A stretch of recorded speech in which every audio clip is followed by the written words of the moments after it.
งามน็อตเน็ตทางลุงเพิ่นซื้อมาให้เรียบร้อยพี่น้อยเนาะมีแต่ขุดคุมบาดนี่เนาะปูนก็มาแล้วพี่น้อยซื้อปูนเนาะกับตะปู3แก๊สเนาะตะปู4ตะปู6ตะปู10เอ้ยโอ้โหเทเลยนี่พ่อแห้งอีกนู่น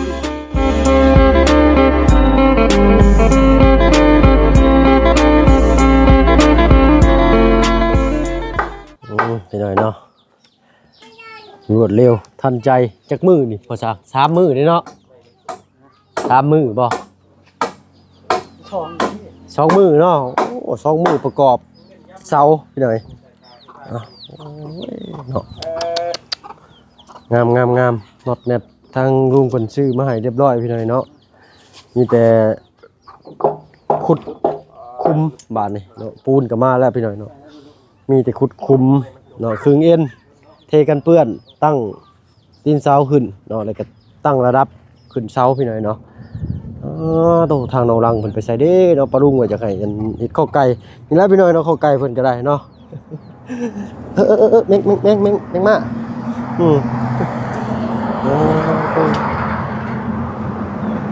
ใช้น้องรังล้างถ้วยเลยสบายดีทางน้องรังพี่น้องเนาะล้างถ้วยล้างชามทาตู้แม่มาแต่เลี้ยงงัวมื้อนี้ก็ได้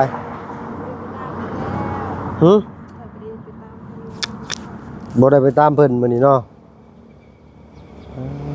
น้ำเปิดเอาจากเพื่อนอันง่ายแล้วน้ำอยู่ได้นี่เป็นได้น้ำอยู่พุ่นนะใช่บ่ได้เอาไปเนาะหน่อยใส่บ่ได้อีกแล้วอ้าวเนาะคือว่าหลายคนใส่พี่น้อยเนาะน้ำนั่นก็ได้มันสีชำรุดเพพังเนี่ยเล็กน้อยก็บ่แปลกเนาะ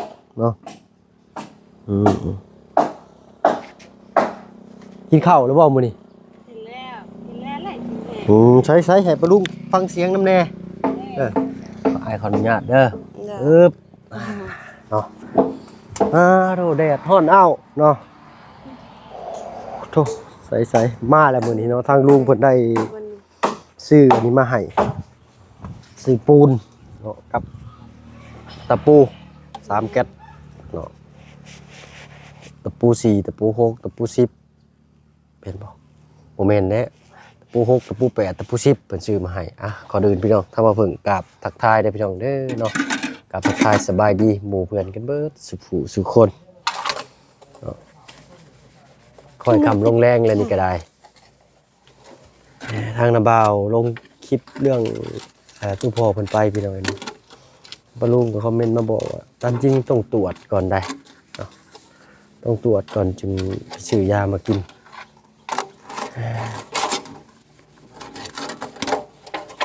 บอกเป็นยังน้องเนาะสู้ๆกับเว้าดีกว่าพี่น้องเรื่องนี้อย่าน้องเป็นสบายใจปานใดถวยบวงมีสำนีบ่วงก็มีลายอยู่บ่มีลายอยู่เอาสำนีก็ได้คนไม่ได้กินหลายนะคนไม่ได้กินลายแล้วคนหลายก็ออกลายคือกันโอ้บัดมือย่อเฮือนเด้ซะมือย่อเฮือนออกลายแหละสิกะว่าสิพ่อบ่พ่ออยู่เนาะพ่ออยู่สำลุงซื้อมาให้ทางตำรวจจัดการมาให้แล้วพี่น้อยเนาะเป็นไดตู้เย็นใหม่ตู้เย็นพกพาบ่กันแล้วให้สางหมดเลยน้ำก้อนมีบ่นะน้ำก้อนมีบ่ในทางนะมีแล้วได้กินน้ำเย็นเลยเนาะเจ้ากับบัดนี้เนาะว่าบ่ได้กินน้ำเพิ่นลองกินเบิ่งเนาะฮ้อนเพื่อมีเหือมีแห้งค่อยบ่ได้กินน้ำหลาวไปย่านยังน่ะย่านคนเห็นเพิ่นซุมื้อยังสิย่านเพิ่นกินข้าวค่อยบ่ได้กินข้าวกินโลกินข้าวก็บ่กล้ากินไก่เพิ่นค่อยตะกี้เพิ่นก็ว่าอย่ามาหยอกค่อยย่าเพิ่นหยอกว่าแนวใดเพราะว่าคือมันกินอยู่นี่ล่ะผู้สาวแต่ละตกใจเพิ่นหยอกซื้อแล้วมื้อเช้านี่ไผสิมาหาเจ้ามื้อเช้าไผมาหามื้อเช้านั่งเว้าอยู่ในตังนะ บูอันนั้นแห่งเขาก็ยังยาน อันไหนแห้งกระเตกเลย เพิ่นนั่งกับเพิ่นรู้สิว่าแหละ มีเพิ่นเมาเลยพี่น้อยเนาะน่าสิเป็นนั่นเพิ่นมาหาทางประตูห้องออกเนาะเพิ่นเมาแล้วเพิ่นก็เข้าไปเรื่อยๆหั่นนะคนเมาสิถือคนบ้าจะซ่าคนเมาเพิ่นนะ ค่อยบ่ได้ซื้อซาเพิ่น ใกล้แล้วล่ะพี่น้อยเนาะใกล้สิแดดซุมื้อแล้วบัดนี้เนาะ นั่นแหละดีแล้ว มันจังบ่เปื้อนเนาะ มันเป็นสกปรก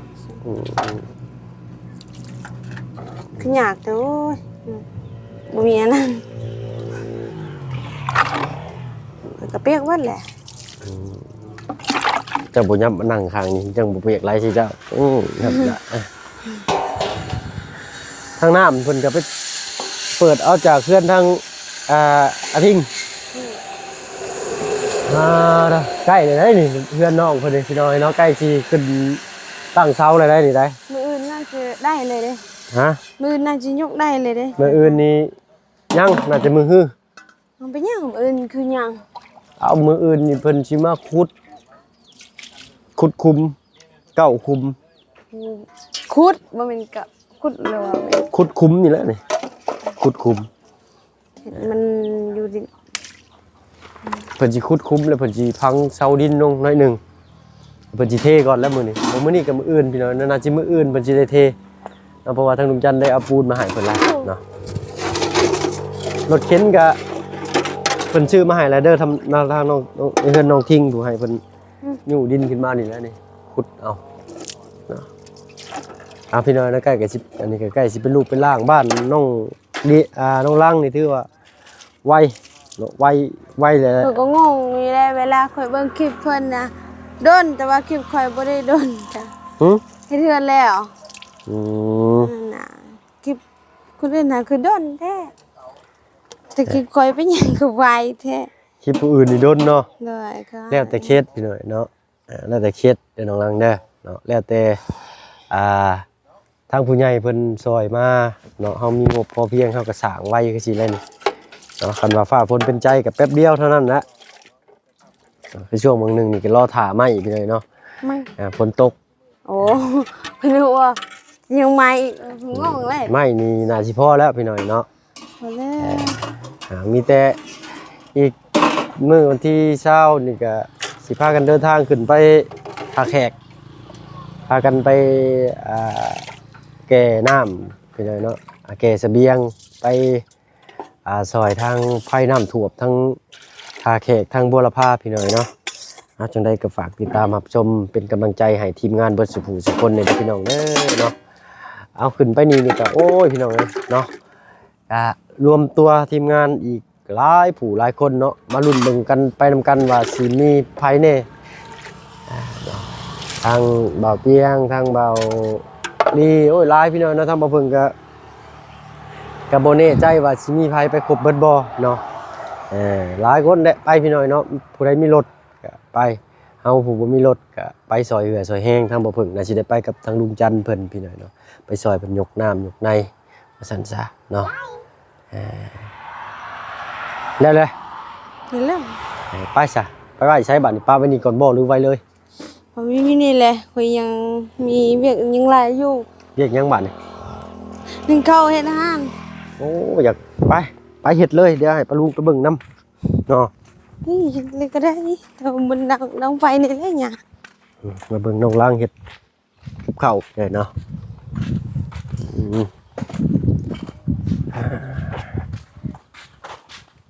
ใส่เห็นยังบัตรนี่ดังไฟหนึ่งเข้า นึ่งข้าวก่อนนี่แหละ ฮะ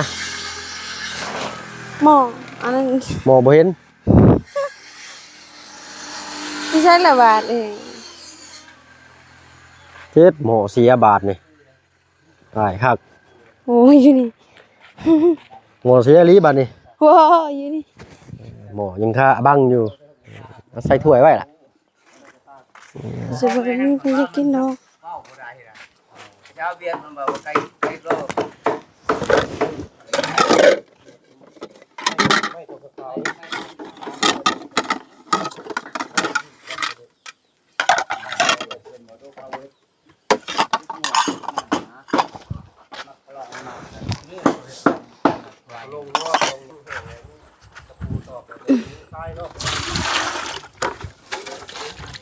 ้ย ชูมือบ่ล่ะจะเฮ็ดนี่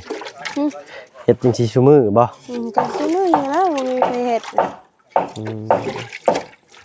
ถ้าว่ามื้อใดไปเลี้ยงงัวก็เป็นทั้งแม่เฮ็ดเนาะ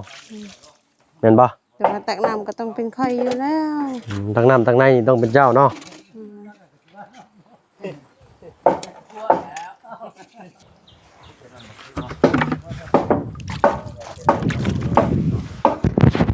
ข้างแดดพี่น้อยเนาะมื้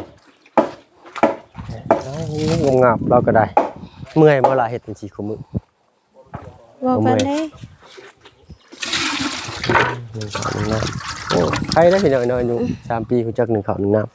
ำบ้านข่อยนี่ แต่สมบีก็ให้ได้เลย เฮ็ดได้เนาะโอ้ทางบ้านอ้ายนี่บ่นึงกดข้าว สิปีก็ได้ แล้วแต่พื้นที่พี่น้อยเนาะ แต่ว่าบ้านชุมเจ้ามีแต่นอนแล้วก็เล่นโทรศัพท์ จะคือฮู้ ฮู้เลย ก็แล้วแต่ครอบครัวคือกันหลายเนาะแต่ส่วนหลายก็สิ เพราะว่า พี่น้องเพิ่นว่าแหละ เบิ่งแล้วเฮาก็คือกัน ทางนี้ก็คือกันบ่ อืมบางคนก็นอนบางคนก็เฮ็ด เท่าคือเพื่อนน้องมันตลกเนาะงามแต่ว่ามันเบิ่งบ่เบื่อ เอาทุกเขาล่ะคอนไม้นี่ก็พอดีบังลมเลยพี่น้อยเนาะ บ่มีอันนั้นเด้อบ่มีแดก มื้อนี้สิเฮ็ดเมนูหยังถ่าทางแม่ ค่อยดิ แม่นล่ะสิเฮ็ดกินหยังไว้ให้แม่ สิเฮ็ด ค่อยก็บ่ฮู้คือกัน แล้วกัน แต่ค่อยก็คิดและเวลาหนึ่งเวลาคิดเลย หนึ่ง ก้อนถึงสิเฮ็ดได้ หนึ่งเข้าก่อนเนาะอยากบ่อยากจังว่ากันอีกเทื่อนึง เรื่องหาน่ะกินหยังก็ได้เบิด 3 โมง 4 โมงพี่น้อยเนาะแต่ว่าร้อนแดดแฮง ดำเด้อคนอื่นก็คือกันไป ตึ๊บร้อนบ่ไฟจับไฟบ่น่ะ ไปแล้ว ร้อนโอ้ยเนาะเอา โอเคเดือนต้องไปตักน้ำอีก ลำบากเลยพี่น้อยเนาะบ่มีน้ำประปา ไว้เบิดบ่ได้ก็ไปตักน้ำอยู่พุ่น อืม ไปตักน้ำก่อน บ่ได้หาบบ่ ล้างมือเลยก็ได้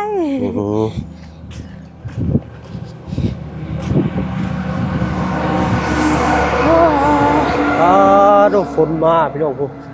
มืดคืออยู่อุ้ยแล้วกันบาดนี่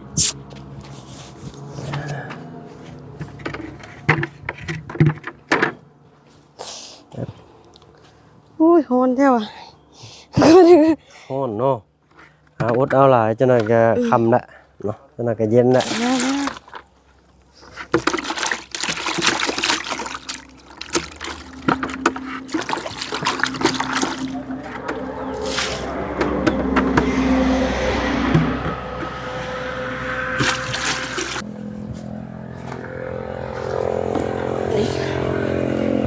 นี่ เอาเราเปิดน้ำไว้ยังตักเข้าบ้าน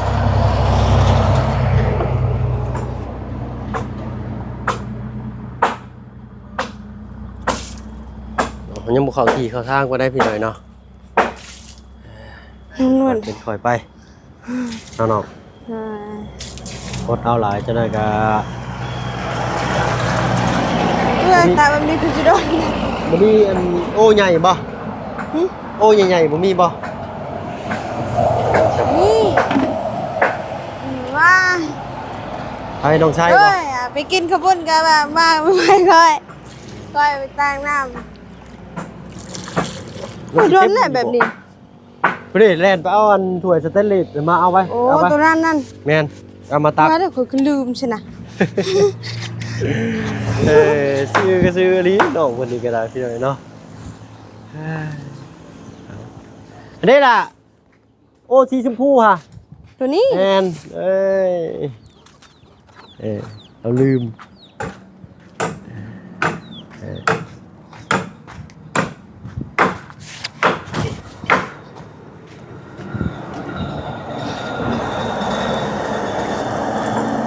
คนเดี๋ยวกัน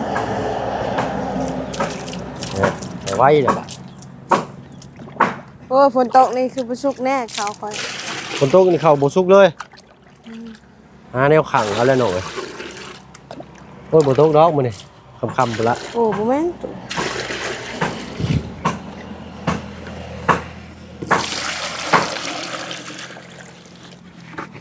เป็นเวียกน้องเพิ่นในชีวิตประจำวันเลยอันนี้ตักน้ำนี่ต้องน้องเพิ่นแล้วเพราะว่าทางอ้ายก็ออกเคลื่อนเนาะเพิ่นไปน้องเอาทางไปใช้มื้อนี้เนาะคือบ่เห็นเอาทาง เวียก ไปเฮ็ดเวียกไปเฮ็ดอยู่ในอันด้านใหญ่นี่บ่ เออ โรงงานจีนนั่นเพิ่นเฮ็ดเกี่ยวกับหยังอ่ะนะยังบ่ได้ถามน้องเพิ่นอยู่พี่น้อยแล้วเฮ็ดเวียกเกี่ยวกับหยัง ก็คือว่ากันพวกกันแล้วเคยเบิ่งติเกแล้วพวกที่ใส่เสื้อแดงอ่ะก็เฮ็ดแบบเวียกก่อสร้าง อืม นั่นน่ะจะเฮ็ดเวียกก่อสร้างหมดแหละแต่พวกกันแล้วเพิ่นจักใส่เสื้อหยัง เพราะว่ามีไส้งานก่อสร้างว่าง่ายซะเนาะเป็นไส้งานเพิ่นกำลังเริ่มก่อตั้งอาทิตย์อ้ายเจ้านี่เพิ่นเฮ็ดเวียกแต่หึงแล้วในบ่อนั้นน่ะอันอาทางน่ะเฮ็ดเวียกแต่หึงแล้วบ่ว่าอยู่ในนั้น ก็บ่ได้โดนปานใด ได้บ่2 เดือน ด้วยได้แล้ว ประมาณนั้นเนาะ2-3 เดือนเนาะ ได้ เพราะว่าโรงงานเพิ่นหาก็มาตั้งอยู่หั่นเพิ่นน่าสิหาคนไปเฮ็ดสร้างโรงงานนะโอ้หนัก หนักจะลีลากอันนี้เนาะ บ่โอ้ซุนี่บ่ได้นะ บ่หนักบ่เนาะเห็นนี่คือว่าหนักแท้นะ จะแค่ลืมปักซื่อๆบ่ได้นะ เอ๊ะเข้าเป่าไฟ เออ เนาะ ก็บ่ได้เคยได้แต่ไปสิเคยได้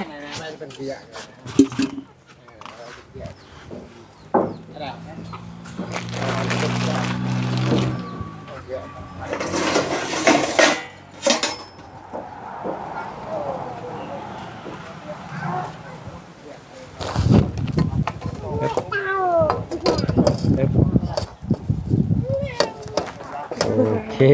เนาะ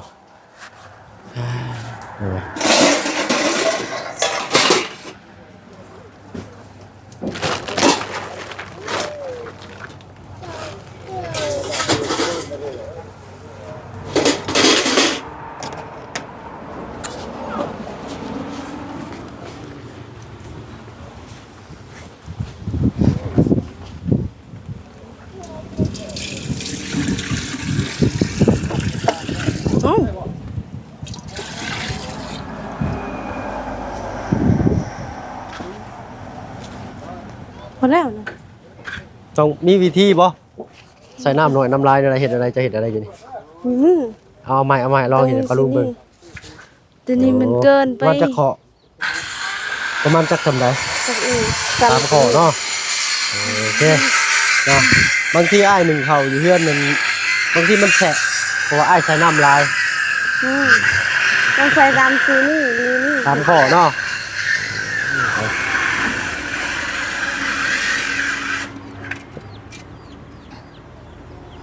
บ่ได้ตกบ่ หยาดฝนตกเลยกับปานนั้น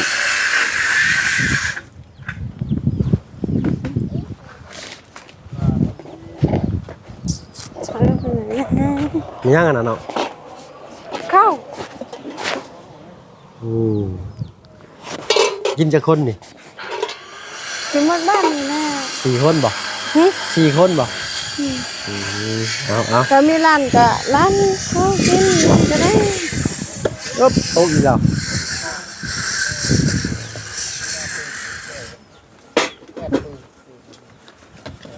เลยด่วน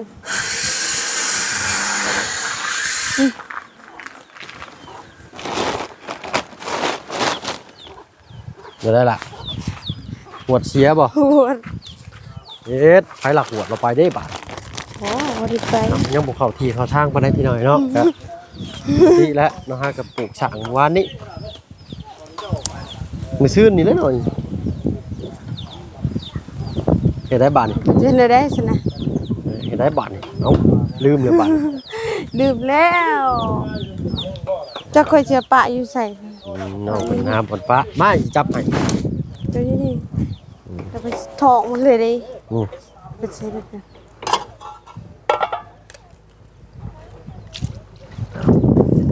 โอ้โหจะยันออกอ่ะ ฮะ ไอ้ยันออก บ่ ไปหอก เอ้ยโอ้โอ้โหเทเลยนี่บ่แห้งอีกไปโทษเลยอีกข่อย เอาน้ำมาล้างลงเทจวกโลบาดนี่ มาตกเลย เทแบบ โอ้เด้อสากเจ้าเด้อน้องเด้อ โอ้ใส่อันนั่นน่ะ หึ มันเป็นยังน้องเนาะ ก็บ่ได้ล้างได้เลยไปจ้วงเลยมันจะออกเทเลยแห้งๆปั๊บเอ้ย โอ้ย อันนะ จักรยานมันหกบอด ล้างอีกบ่ เรื่องอีกแหละ โอ้มันถึงไหมเลยนี่โอ้ขอชิงไงครับ น้องก้อนทีนึงเสร็จแล้วขอบใจเด้อ โอ้ย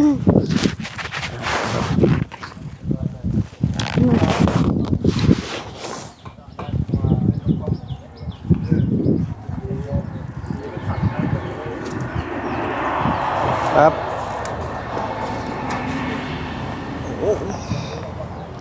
นี่ครับเป่าไฟ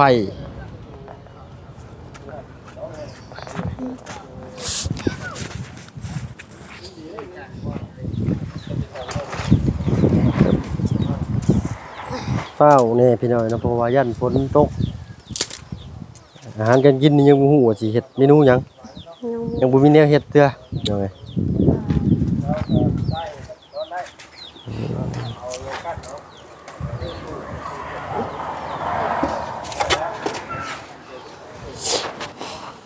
อุ้ย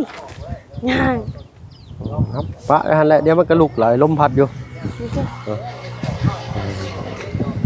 เอาเนาะ